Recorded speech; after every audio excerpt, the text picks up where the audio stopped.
Olá, caros irmãos, sejam muito bem-vindos a mais um estudo pelo Grupo Espírita Fraternidade. Hoje nós teremos um programa um pouquinho diferente porque temos uma data especial. Então hoje o nosso tema será o porvir e o nada. É um tema tirado do livro O Céu e o Inferno, do capítulo 1. E por que estamos especificamente hoje utilizando um tema que foge do que geralmente da sequência de temas que costumamos utilizar no Grupo Espírita Fraternidade? Porque hoje é uma data especial, visto que ontem comemoramos mais um aniversário do lançamento do livro O Céu e o Inferno, que é a quarta obra que Kardec lançou em 1º de agosto de 1865. Então essa obra aí está completando seus 157 anos de idade, né? Se eu não estiver errando as contas. Então é um livro que não é dos mais conhecidos no meio espírita. Geralmente estuda-se mais, lê-se mais o Livro dos Espíritos e o Evangelho segundo o Espiritismo, e esquece-se um pouco das outras obras básicas, né, da codificação kardeciana. Mas essa obra é uma obra muito interessante. Ela é dividida em duas partes. A primeira parte, Kardec chama de doutrina, onde ele tem um estudo teórico, doutrinário, das questões relacionadas à vida após a morte, bastante interessante.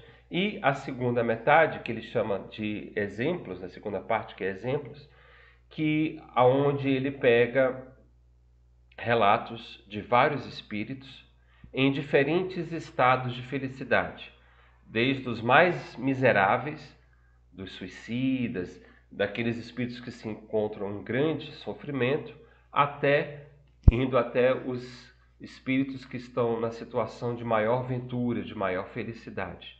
Então são vários relatos obtidos, né, por vias mediúnicas, de espíritos que contam um pouco da sua história, né?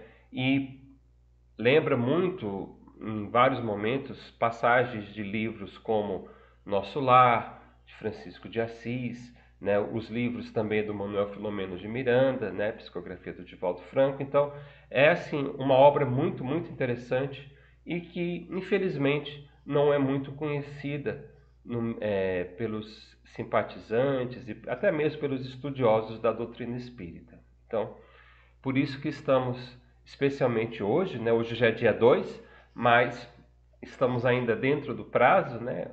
Já que o dia 1º foi ontem, para comemorarmos, né, o lançamento dessa obra. Por isso, então, ficaremos com um capítulo dessa obra. Eu até trouxe aqui o começo do livro, o sumário do livro, e nós temos aqui os primeiros capítulos, né? O porvir e o nada, o temor da morte, o céu, o inferno, o purgatório. Já dá para ter uma ideia, né, de como é interessante essa primeira parte que Kardec chama de doutrina. E hoje, né, como não dá para, obviamente, fazer uma síntese desse livro em coisa de meia hora, que é basicamente o tempo que temos, eu vou falar um pouco sobre o primeiro capítulo, né, o porvir e o nada.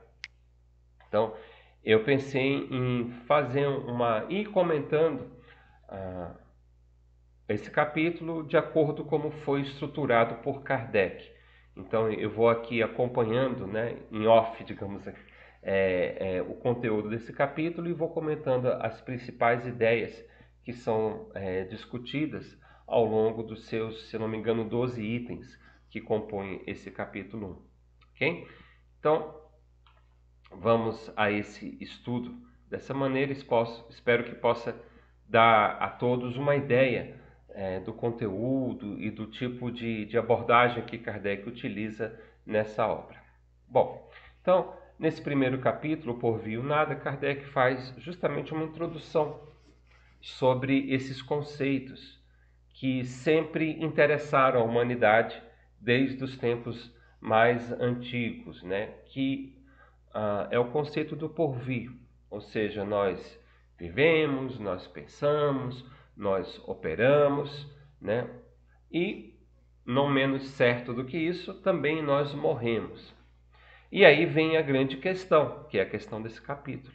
O que nos aguarda após essa passagem? Né? O que nos reserva a existência ou a não existência quando nós deixamos essa vida física, né? Então, a filosofia, desde a mais remota antiguidade, sempre se ocupou desse tempo, né? Ou seja, deixando a Terra, para onde vamos? Né? O que será de nós após a nossa morte? Existiremos ainda? Estaremos numa situação melhor ou pior, né? Kardec faz até uma referência, não sei se intencional, mas interessante, à obra de Shakespeare, Hamlet, né? Ele fala que ser ou não ser, né? Estamos falando basicamente dessas duas alternativas, né? A vida continua e continuará para sempre, ou ela se aniquila, né? E não menos certo de que todas essas questões está aquela de que o homem ele experimenta a necessidade de viver. Todos nós, independente de crenças, de estado de felicidade ou infelicidade, temos esse sentimento íntimo que poderíamos hoje em dia classificar como instinto de sobrevivência, instinto de conservação, que está presente em todas as formas de vida, de necessitar viver. E vivendo, necessitar de gozar, de amar e, obviamente, ser feliz. Esse é o desejo de todos nós. Kardec até comenta, né, que se nós pudéssemos falar ao moribundo que ele viverá ainda, que a sua hora da morte não é agora, será mais para frente, e que nesse período extra que ele está ganhando de tempo, ele será feliz, naturalmente o seu coração se rejubilará, né? Ele até irá aurir novas forças para seguir vivendo. Então, tal é essa necessidade que todos nós temos de que a vida precisa se estender, né? Que nós queremos continuar vivendo, amando e sendo feliz.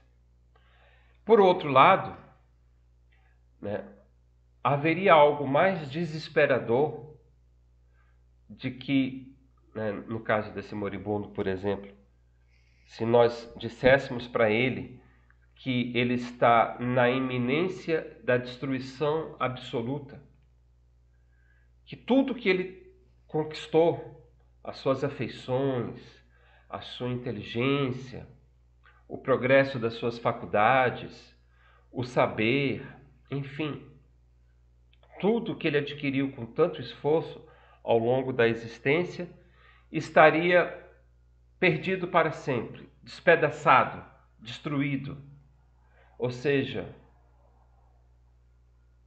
posto nessa perspectiva, de que adiantaria termos refreado nossas paixões?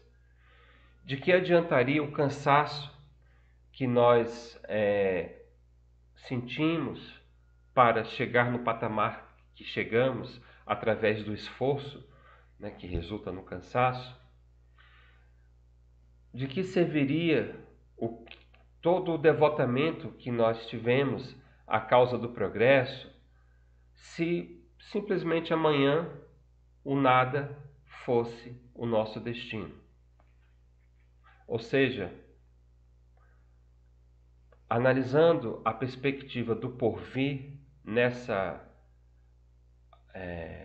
linha de pensamento de que o nada nos aguarda, qual a diferença entre a sorte da vida de um homem bom, íntegro, correto, ou de um homem bruto, entregue aos seus instintos mais bárbaros, né? A sorte dos dois seria a mesma. a destruição total, o aniquilamento. Não teria efeito prático o comportamento mais nobre ou mais selvagem, né? E como Kardec coloca, obviamente, nós temos dentro de nós uma intuição, um sentimento de que as coisas não são assim, de que isso, obviamente, não é possível, né? Porém, né,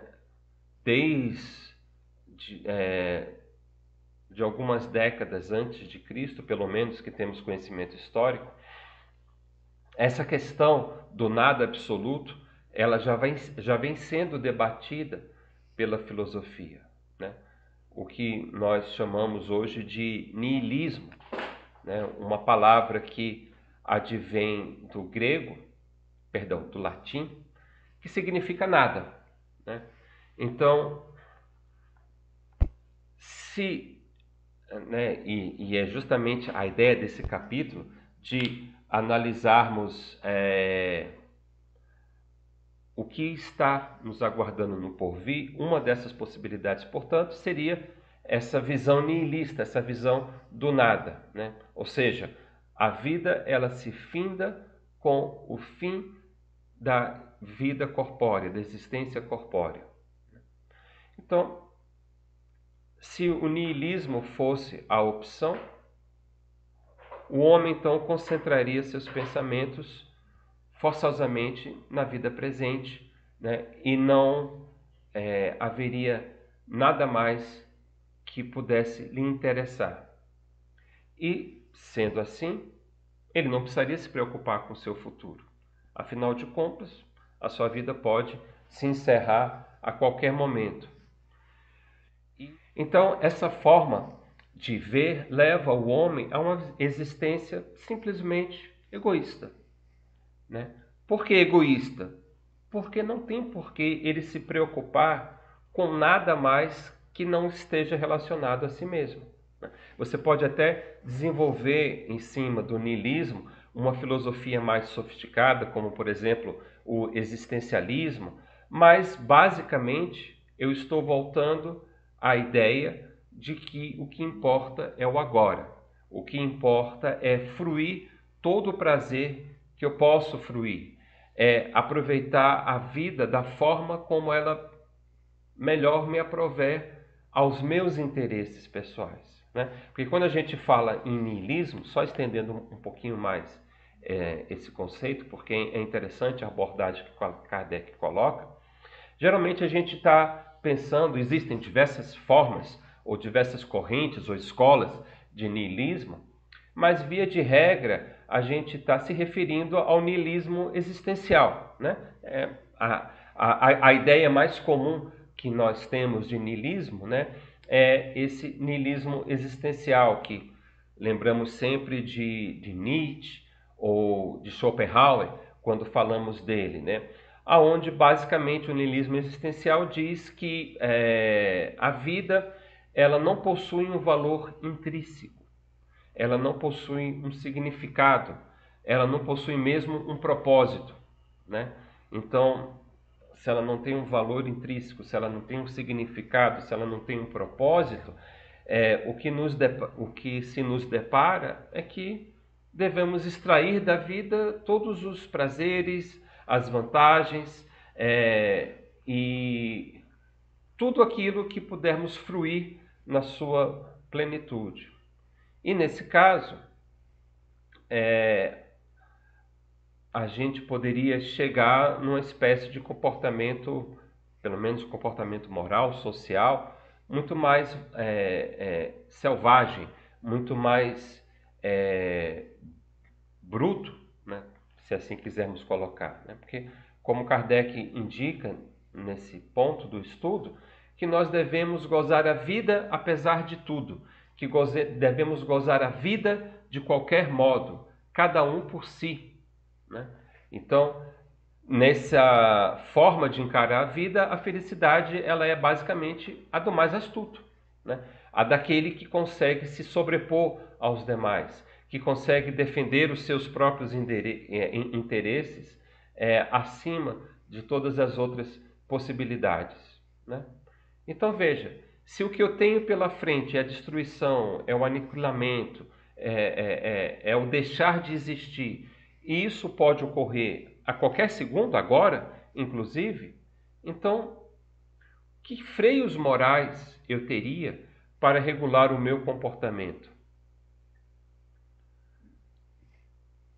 Nada me impede de fazer aquilo que eu considerar o melhor, né? Ou seja, é uma doutrina completamente insensata e antissocial, né? Se nós pararmos para tentar imaginar todos os desdobramentos dessa forma de encarar a vida, porque seria a destruição dos laços de solidariedade, não haveria mais fraternidade, ou seja, destruiria-se todas as bases que formam, que estruturam as relações sociais entre seres humanos.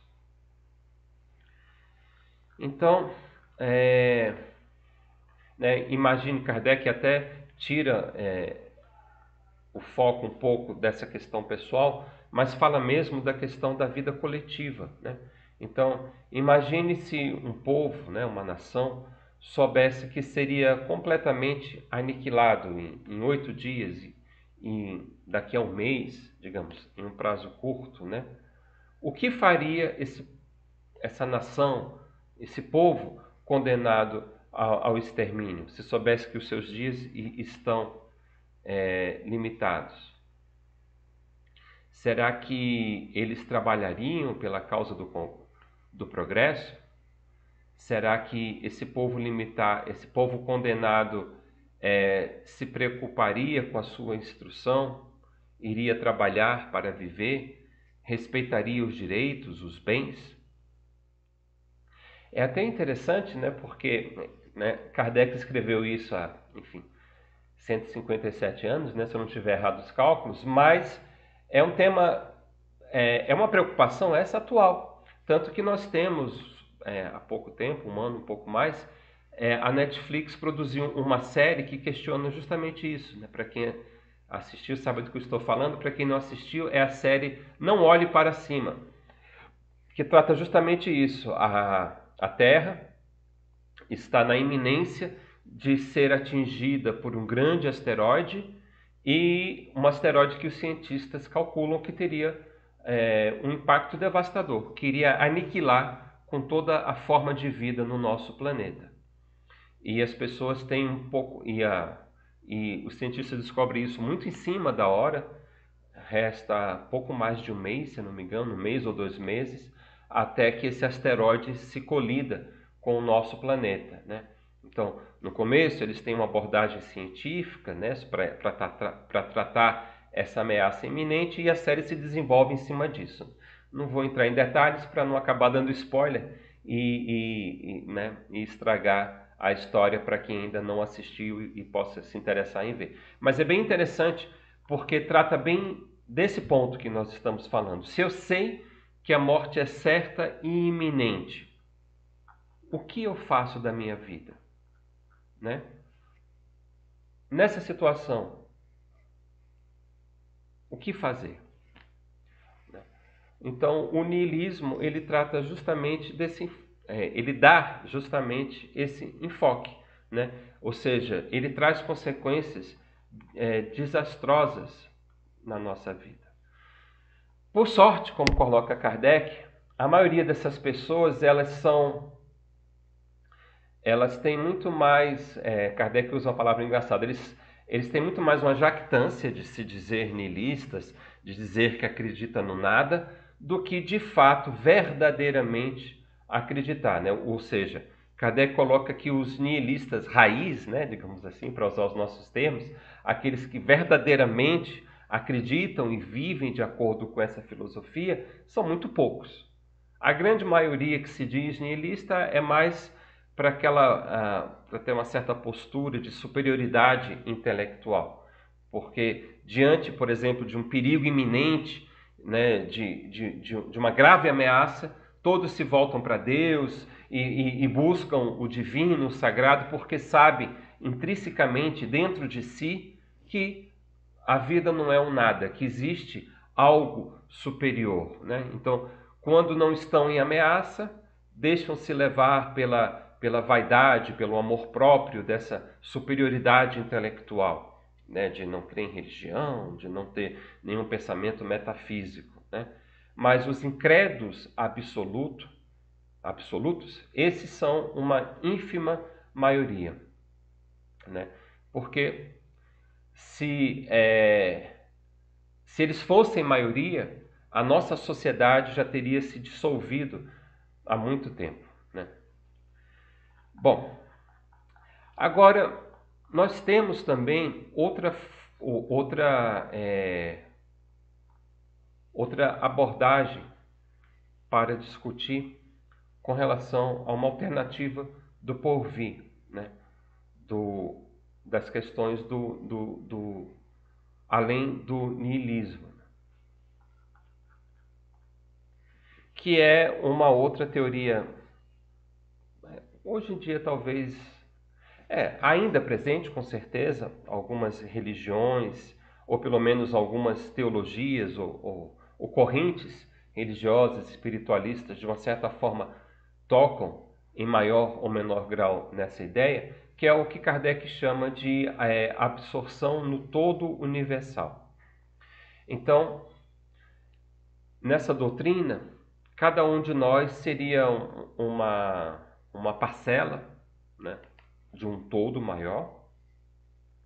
E então, quando nós nascemos, a nossa alma, né, vamos colocar assim, ela é retirada desse todo universal, né? E dessa forma, é isso que nos dá a vida, que nos dá a inteligência, o sentimento e etc. Temos a nossa existência e ao término dela nós voltamos ao foco comum, né?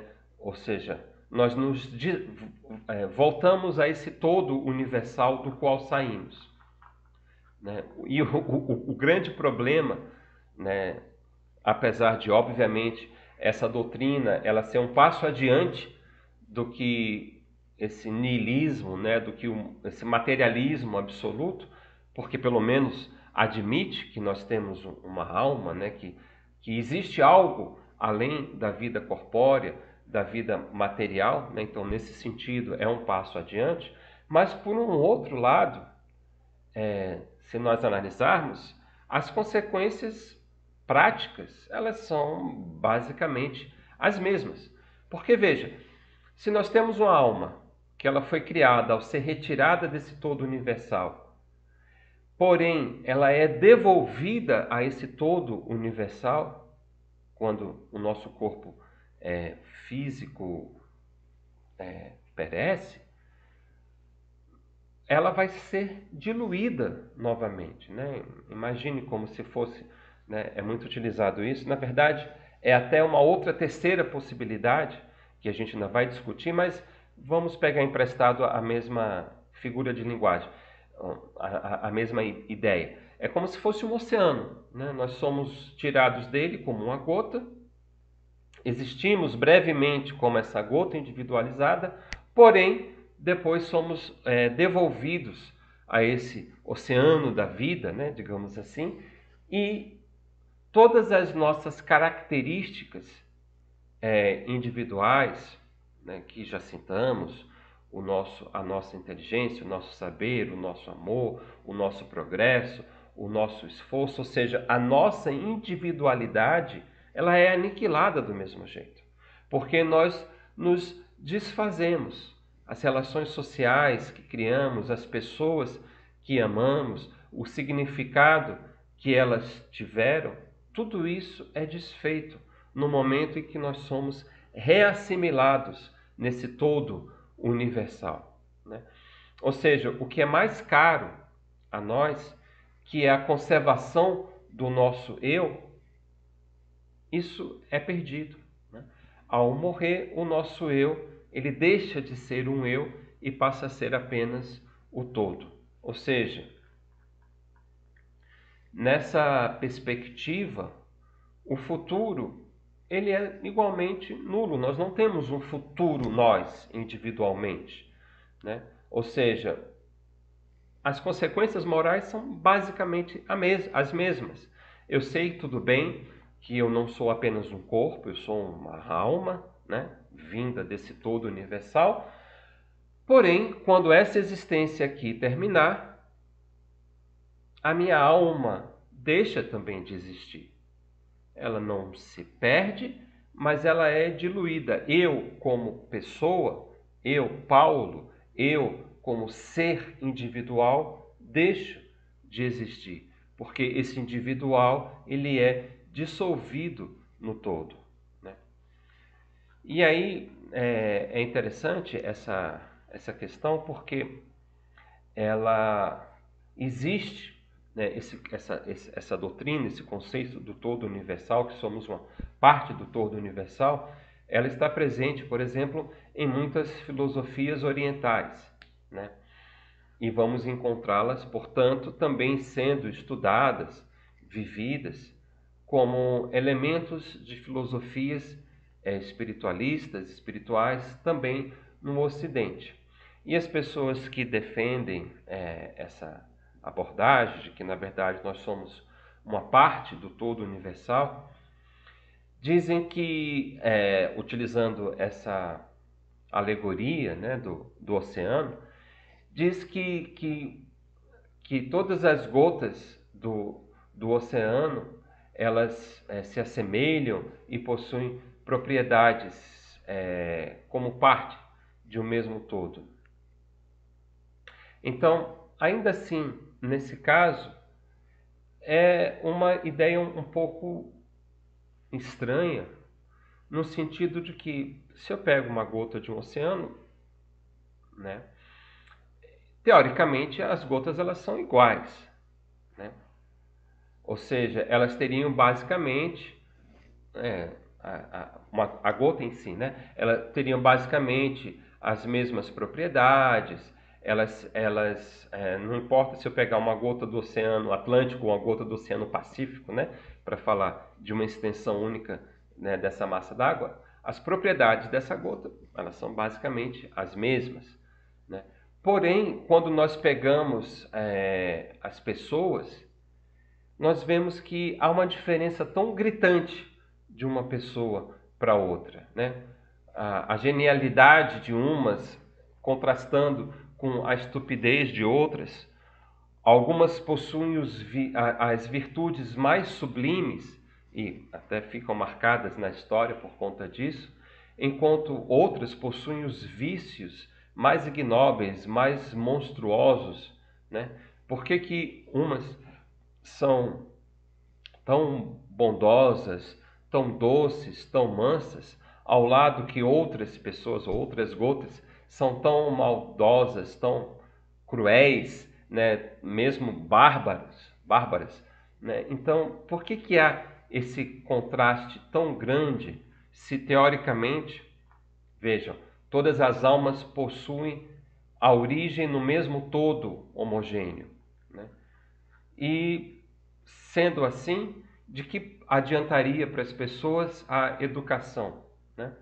Já que as gotas têm as mesmas propriedades, né? De onde viriam, ainda fazendo essa analogia, as qualidades inatas, as inteligências precoces, né? E daí por diante, né? Então, se nós sabemos que a educação modifica as qualidades intelectuais da alma, como é que se daria que essa educação poderia fazer as almas progredir se elas são, na verdade, parte de um todo, né? Então, uma vez que a alma ela reentrasse nesse todo universal, todo o progresso estaria de fato perdido. E aí algumas pessoas argumentam, não, mas esse progresso não está perdido, porque na verdade, quando essa gota volta para o oceano, ela traz o progresso que ela auferiu, e aí então o oceano se melhora. Ok, mas se isso é verdade, Então, porque incessantemente saem desse oceano almas tão ignorantes, tão perversas, tão brutas, tão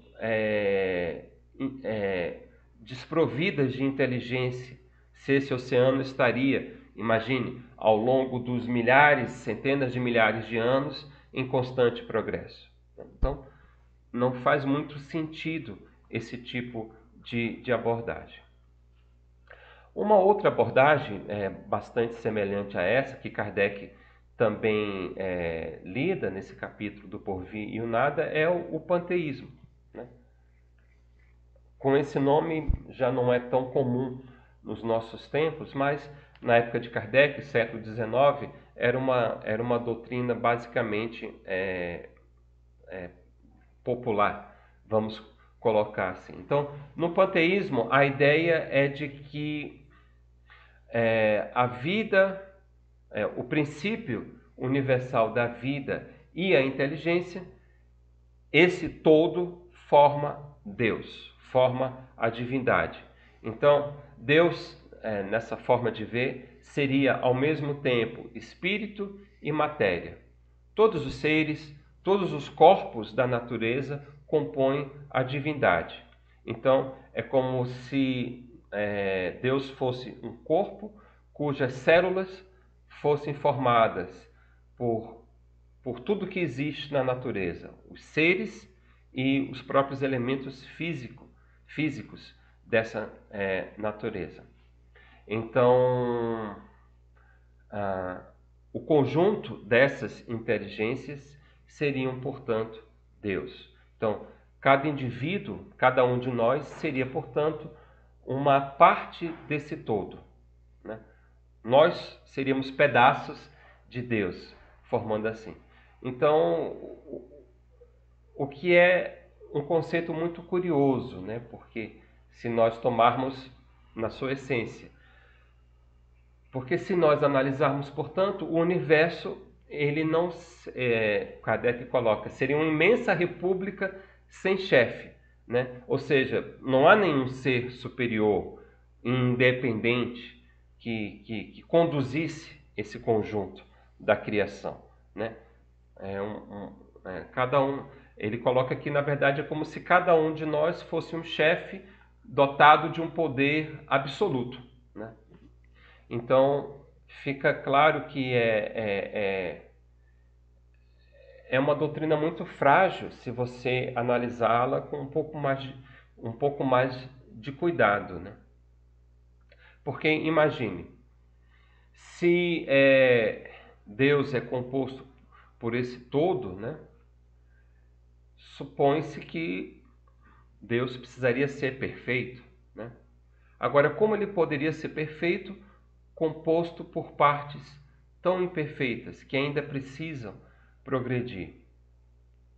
Ou seja, se cada um de nós precisamos progredir, e é fácil observar isso, basta nos comparar com os demais. Não temos toda a inteligência, não temos todas as qualidades, não temos todas as habilidades morais, né, as características morais, as habilidades, as aptidões. Temos uma pequena parcela e nos compete adquirir o restante. Ora, se cada parte está submetido à lei do progresso, quer dizer então que Deus, que seria a soma de todas essas partes, também precisaria progredir, né? E se ele progride constantemente, quer dizer então que no começo da criação, né, no início de tudo, Deus era extremamente imperfeito, por sermos nós também imperfeitos. E se Deus fosse tão imperfeito assim, como seria... É até engraçado, né? Como Deus, nesse caso, poderia ter concebido leis tão harmônicas, tão admiráveis em termos de unidade, de sabedoria, de previdência? Quais são as que regem o universo, né? Na verdade, o universo sequer poderia ter existido, porque ele seria apenas um colapso em si mesmo do caos dessa imperfeição, um caos que representaria essa imperfeição. Então, naturalmente, não faz muito, não tem muita coesão essa ideia, né, de que somos partes, né, integrantes de Deus. E, sob do ponto de vista das consequências morais, elas são igualmente ilógicas, né? Que se porque e aí é interessante a gente colocar um contraste, né, dessa ideia para o do todo universal, porque no todo universal a alma é diluída com o fim da vida física.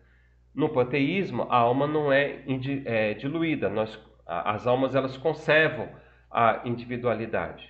Mas isso gera um outro problema, porque se cada um de nós, ao morrer, conservar a nossa individualidade, a nossa inteligência e as nossas vontades, Deus não possuiria uma vontade única.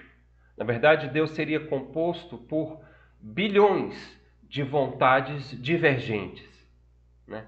É como se nós, né, pegar uma analogia física, é como se no nosso corpo, cada célula nossa tivesse uma vontade própria. Então, peguemos um órgão, por exemplo, o estômago, algumas células iriam querer se engajar na produção do suco digestivo, outras achariam aquilo muito chato e prefeririam talvez se preocupar com infiltrar o sangue. Enfim, seria um caos gigantesco, né? O nosso corpo ele só é funcional porque ele é harmônico. Cada célula compete do trabalho que lhe diz respeito, né? E isso não seria possível se cada um de nós tivesse uma vontade própria compondo esse corpo, o que daria então uma divergência. E enfim, então esses dois sistemas que comentamos, eles não satisfazem nem a razão, nem mesmo as aspirações, os desejos humanos, né? Então, dessas alternativas nós teríamos, né, dessas três alternativas nós teríamos o nada, né, o niilismo, a absorção num todo universal, ou então uma individualidade que a alma teria antes da morte e depois dela, né? Portanto, o panteísmo também, embora preserve essa individualidade, ele traz uma série de contradições e de impossibilidades que não o tornam uma doutrina viável. Mas, dessas três opções, a lógica, né, nos impele a crença de que existe algo que nos precede em termos de existência, nos precede em termos de vida corporal e que nos sucede à vida corporal, né?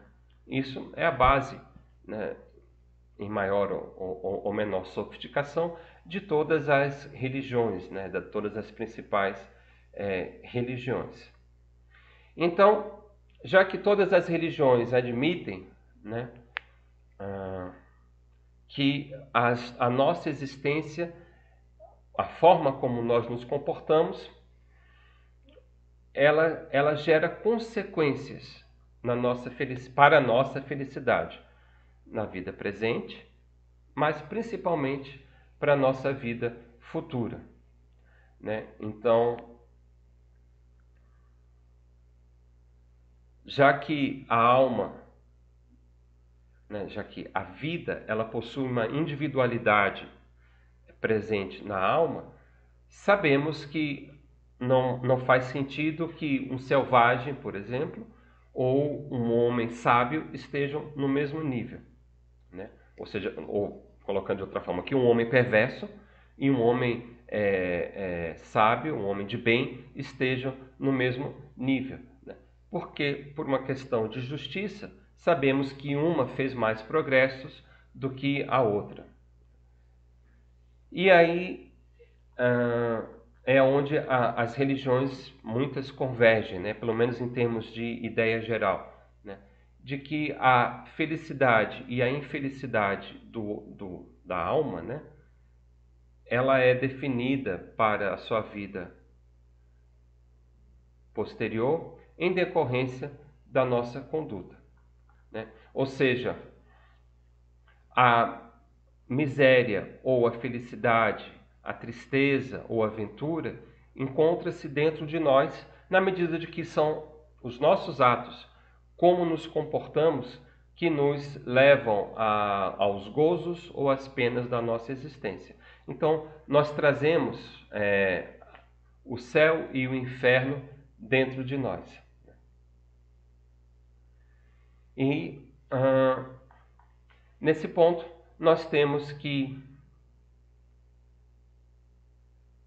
se todas as religiões elas tiveram em sua origem, né, essa ideia de adiantamento moral e intelectual, né, do homem, elas buscam trazer justamente elementos que contribuam para o aperfeiçoamento desses instrumentos.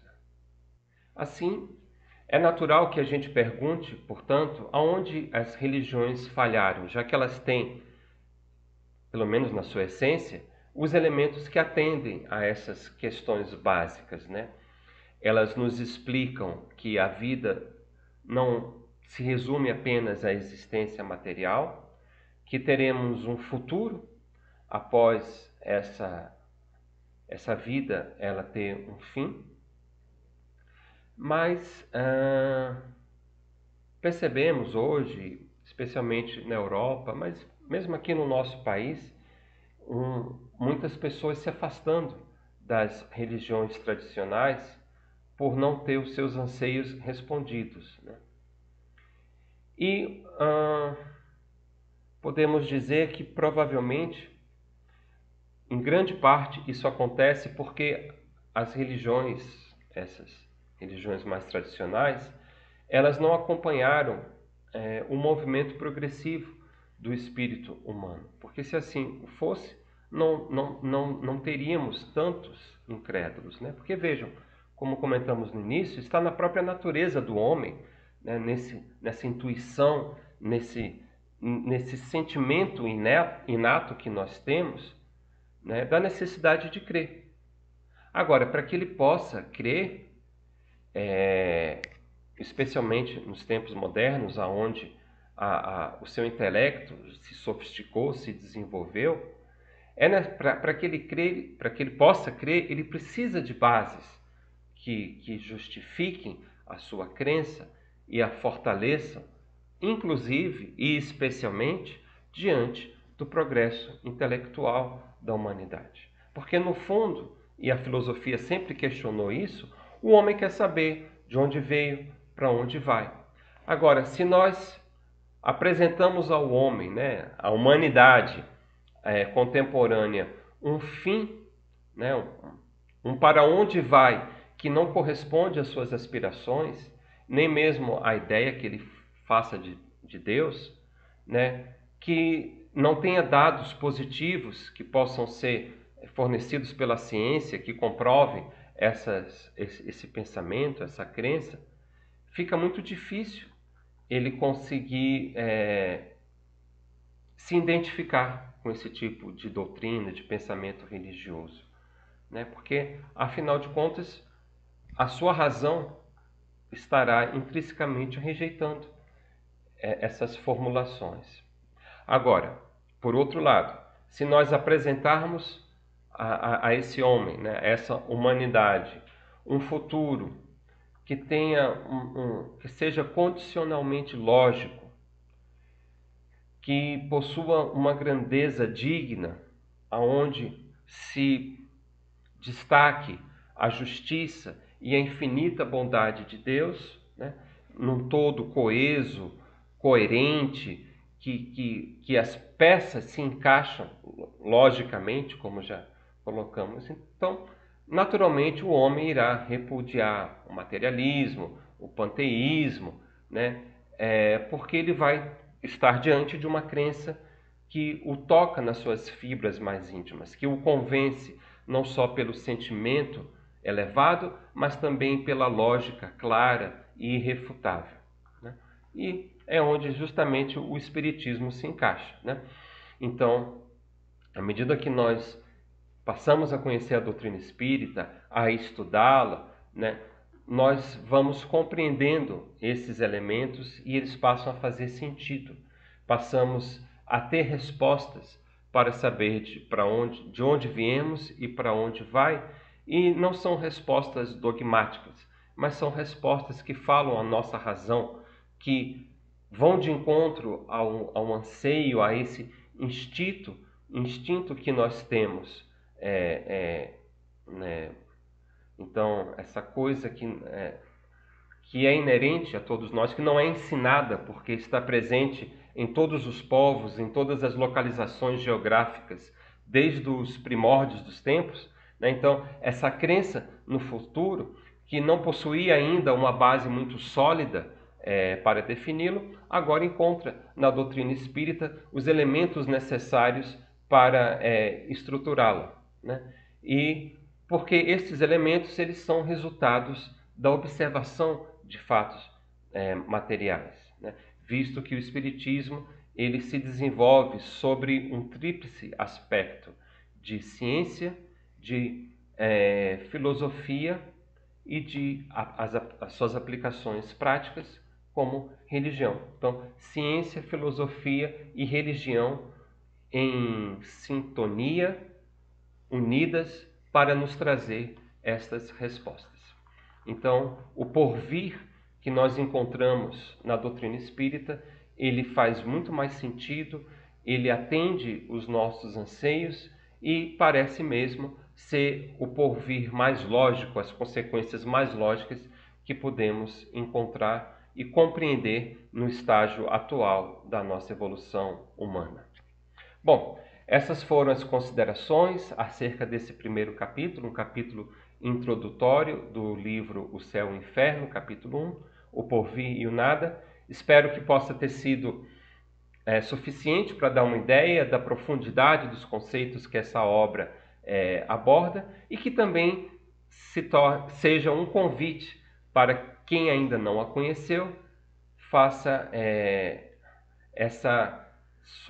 esse seu mergulho nessa obra tão interessante, que está inclusive disponível para download gratuito no site da Federação Espírita Brasileira, né? E um jeito talvez ainda mais simples hoje em dia de encontrarmos é irmos no Google e digitarmos Allan Kardec, Céu e Inferno. Um dos primeiros links vai ser justamente aquele que já faz o download da obra no site da Federação Espírita Brasileira. Então, uma obra que está disponível para acesso gratuito e para quem prefere o bom e velho livro, podemos encontrá-lo nas principais livrarias espíritas em todo o Brasil.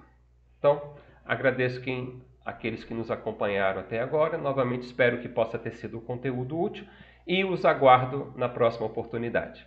Um grande abraço, fiquem com Deus.